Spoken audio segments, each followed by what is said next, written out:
Friar Lawrence and Paris enters. On Thursday, sir? That's very soon. That's how my future father-in-law Capulet wants it. And I'm not dragging my feet. You say you don't know what a girl thinks. That's a very rocky road to be riding. I don't like it. She's grieving too much over the death of Tibal, so I haven't had the chance to talk to her about love. Romantic love doesn't happen when people are in mourning. Now, sir, her father thinks it's dangerous that she allows herself to become so sad. He's being smart by rushing our marriage to stop her from crying. She cries too much by herself. If she had someone to be with her, she would stop crying. Now you would know the reason for the rush. To himself. I wish I don't know the reason why. The marriage should be slowed down. Look, sir, here comes the lady walking towards myself. Juliet enters. I'm happy to meet you, my lady and my wife. That might be the case, sir, after I'm married. That maybe must be love on Thursday. What must be will be. That's a certain truth. Have you come to make confession to this father? If I answered that question, I'd be making confession to you. Don't deny to him that you love me. I'll confess to you that I love him. You will also confess that I'm sure you love me. If I do so, it will mean more if I say it behind your back than if I say it to your face. You poor soul, your face has suffered many tears. The tears haven't done much because my face looked bad enough before I started to cry. You're treating your face even worse by saying that. What I say isn't slander, sir. It's the truth. And what I said it to my face. Your face is mine, and you have slandered it.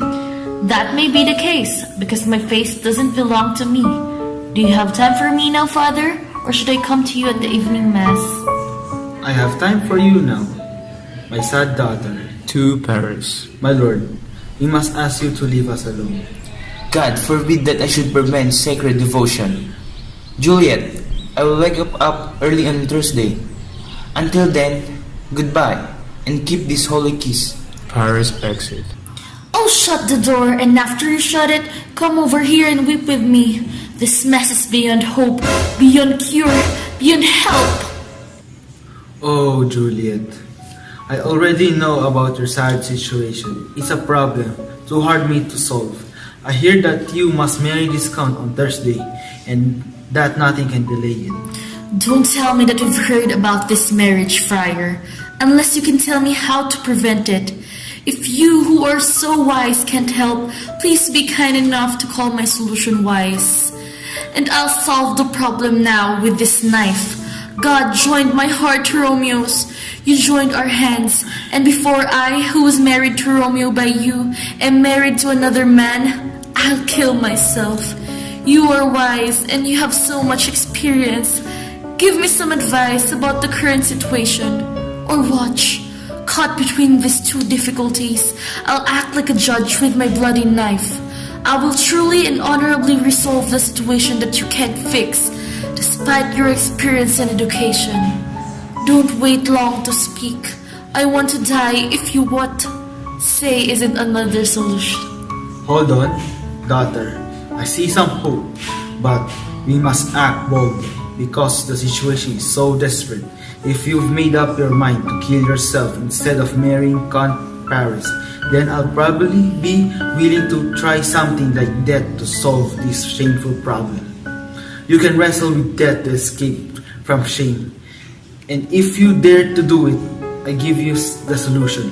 Oh, you can tell me to jump off the battle post of any tower, or to walk down the crime-ridden streets of a slum, or tell me to sit in a field full of poisonous snakes, chain me up with wild bears, hide me every night in a morgue full of dead bodies with wet, smelly flesh and skulls without jawbones, or tell me to climb down into a fleshy dog grave and hide me with a dead man in his tomb. All those ideas make me tremble when I hear them named, but I will do them because I am without fear or dread in order to be a pure wife to my sweet love. Hold on, then go home, be cheerful, and tell them you are agreed to marry Paris. Tomorrow is Wednesday. tomorrow night, make sure that you are alone. Don't let the nurse stay with you in your bedroom. Showing her a vial. When you're in bed, take this vial, mix its contents with liquor, and drink. Then a cold, sleep-inducing drug will run through your veins, and your pulse will stop. Your flesh will be cold, and you'll stop breathing. The red in your lips and your cheeks will be turned pale, and your eyes will shut. It will seem like you're dead. You won't be able to move, and your body will be stiff like a corpse.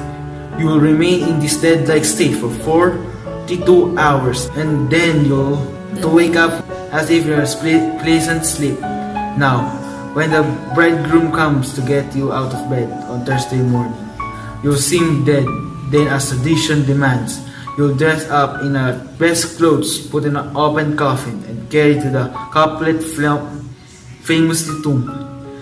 Meanwhile, I'll send Romeo word of our plan. He'll come here, and we'll keep a watch for when you wake up that night. Romeo will take you away to Mantua. This plan will free you from shameful situation that troubles you now, as long as you don't change your mind or become scared like a lily woman and ruin your brave effort. Give me the vial. Give it to me. Don't talk to me about fear. Giving her the vial. Now go along on your way. Be strong and successful in this decision. I'll send a friar quickly to Mantua with my letter for Romeo.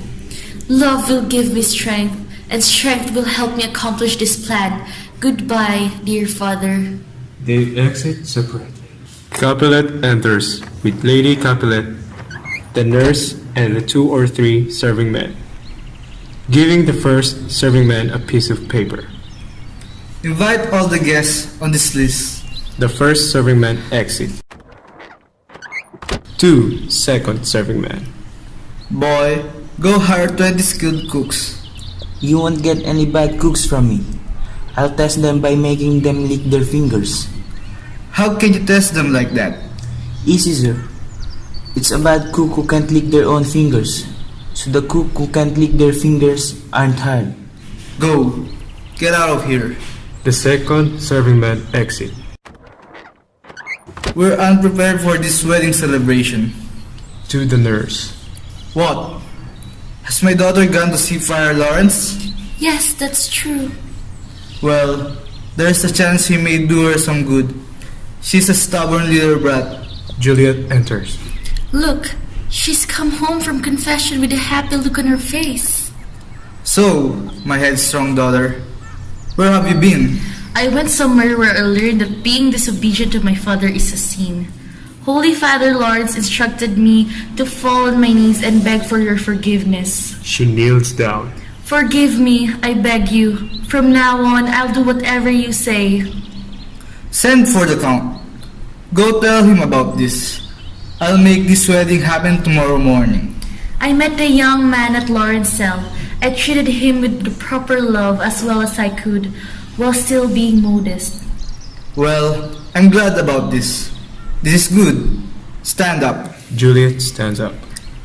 This is the way it should be. I want to see the Count. Yes, alright. Go, I say, and bring him here. Now, before God, our whole city owes this friar a great debt. Nurse, will you come with me to my closet and help me pick out the clothes and the jewelry I need to wear tomorrow? No, not until Thursday. There's plenty of time.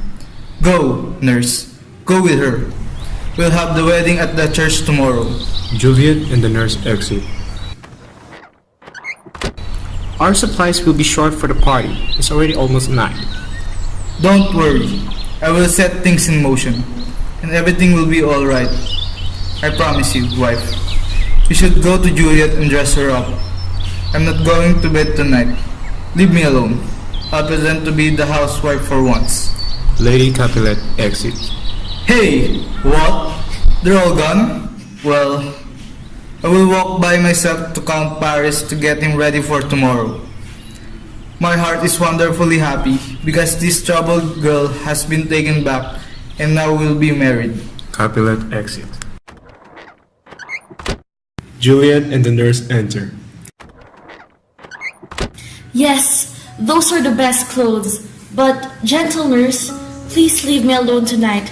I have to say a lot of prayers to make the heavens bless me. You know that my life is troubled and full of sin. Lady Capulet enters. What are you busy? Do you need my help? No, madame. We figured out the best things for me to wear tomorrow at the ceremony. So, if it's okay with you, I'd like to be left alone now. Let the nurse sit up with you tonight. I'm sure you have hands full of preparing for the sudden festivities. Good night. Go to bed and get some rest. I'm sure you need it. Lady Capulet and the nurse exit. Goodbye. Only God knows when we'll meet again. There's a slight cold fear cutting through my veins. It almost freezes the heat of life. I'll call them back here to comfort me. Nurse! Oh, what good would she done here? In my desperate situation, I have to act alone. Alright, here's the vial. What if this mixture doesn't work at all? Will I be married tomorrow morning? No. This knife will stop it. Lie down right there. She lays down the knife. What if the friar mixed the potion to kill me? Is he worried that he will be disgraced if I married Paris after he married me to Romeo? I'm afraid that it's poison. And yet, it should be poison because he's trustworthy holy man. What if, when I am put in the tomb, I wake up before Romeo comes to save me? That's a frightening idea. Would I be suffocated in the tomb? There's no healthy air to breathe in there. Will I die of suffocation before Romeo comes? Or if I live, I'll be surrounded by death and darkness. It will be terrible. There will be bones hundreds of years old in the tomb, my ancestors' bones. Tybalt's bones will be in there, fleshly entombed, and his corpse will be rotting.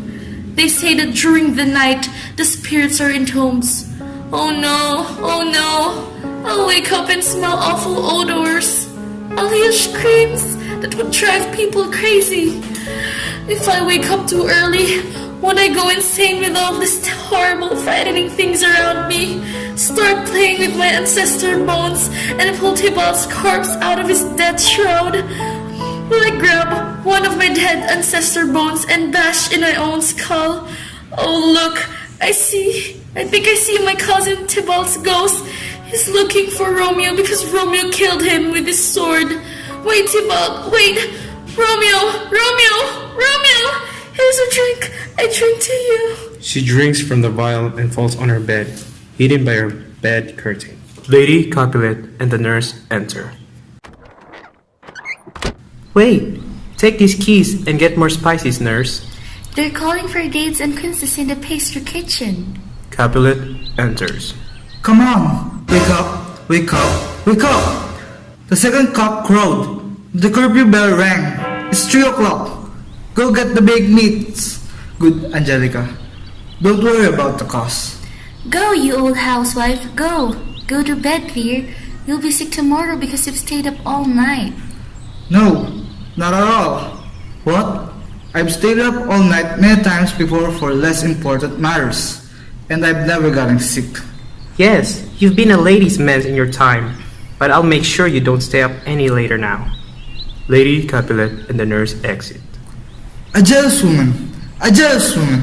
3 or 4 serving men enter with spits, logs, and baskets. Now, fellow, what have you got there? Things for the cook, sir, but I don't know what they are. Hurry up! The first serving man exits. 2 second serving men. You! Fetch logs that are drier than this. Call Peter. He'll show you where they are. I'm smart enough to find the logs myself without bothering Peter. The second serving man exits. Right, and well said. That guy's funny. He's got a head full of logs. Goodness, it's daylight. The count will be here soon with music. At least he said he would. I hear him coming near. Music plays off stage. Nurse! Wife! What? Hey, nurse! The nurse returns. Go wake Juliet. Go and get her dressed. I'll go and chat with Paris. Hey, hurry up!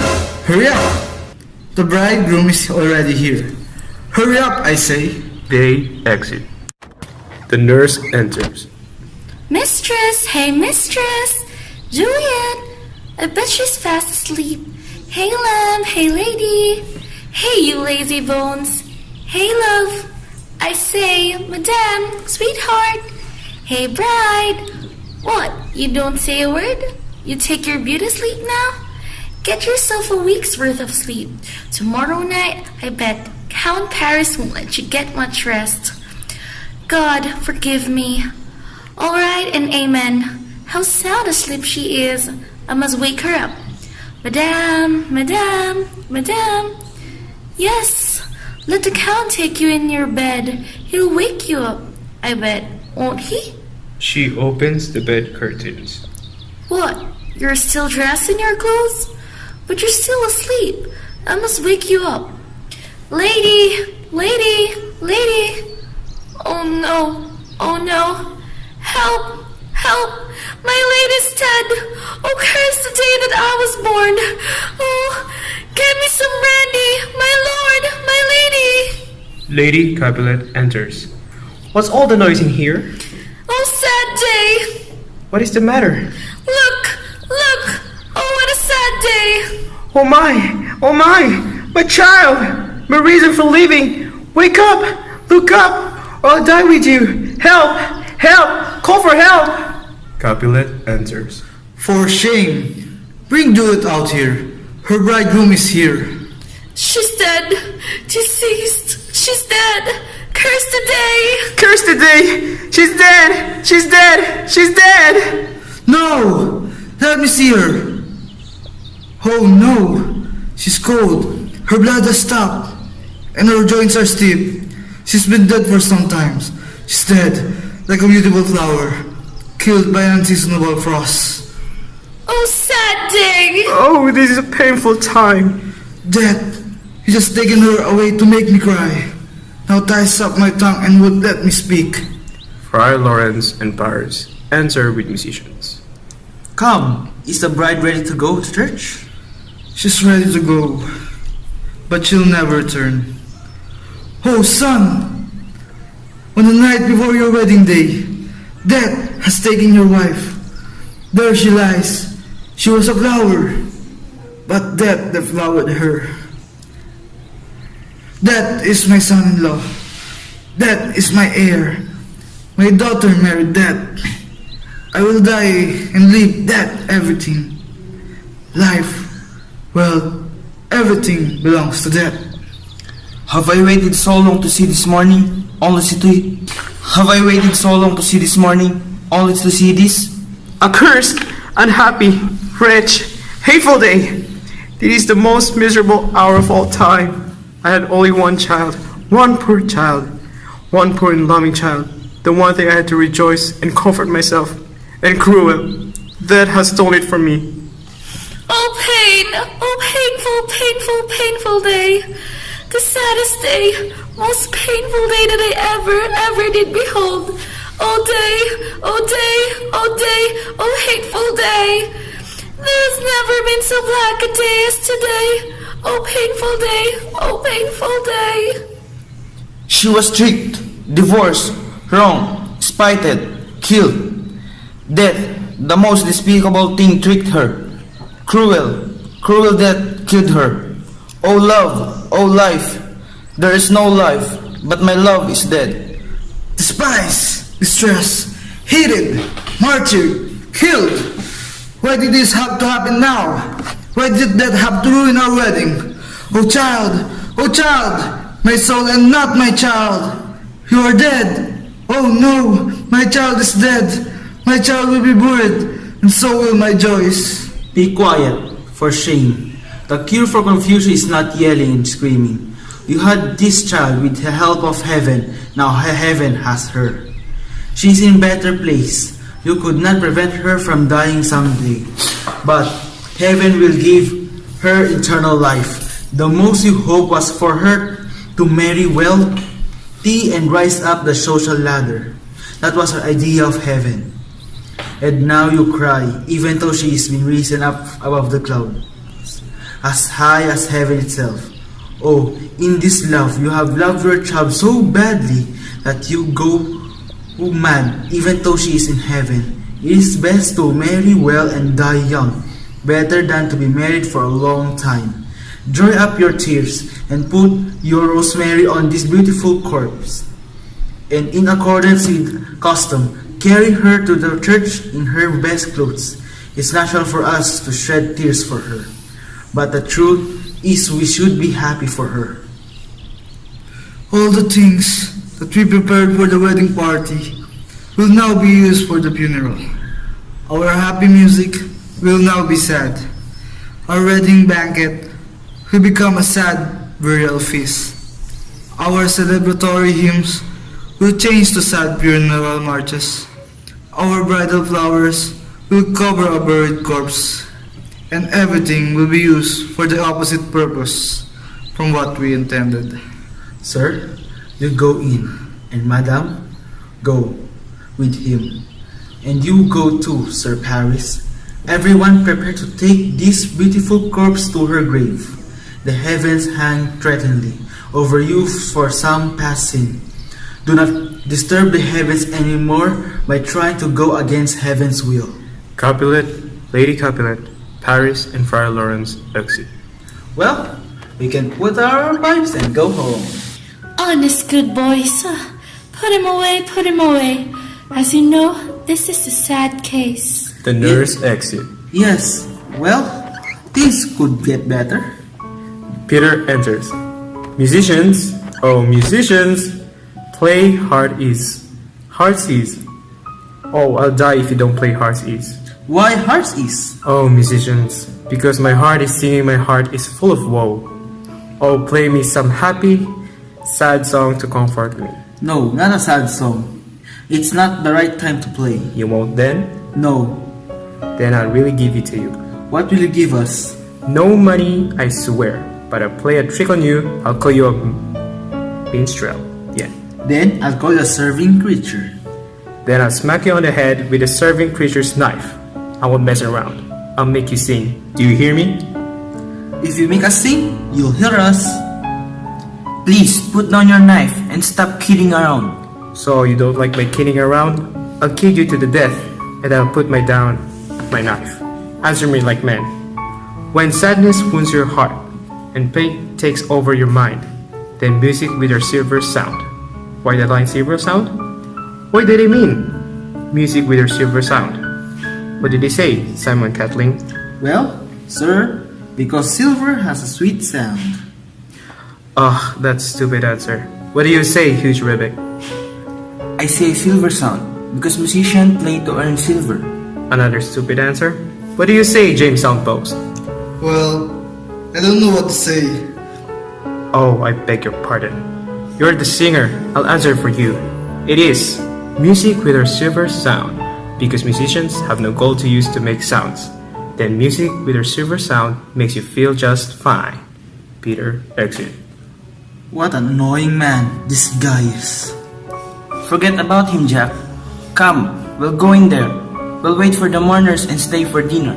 The musicians exit.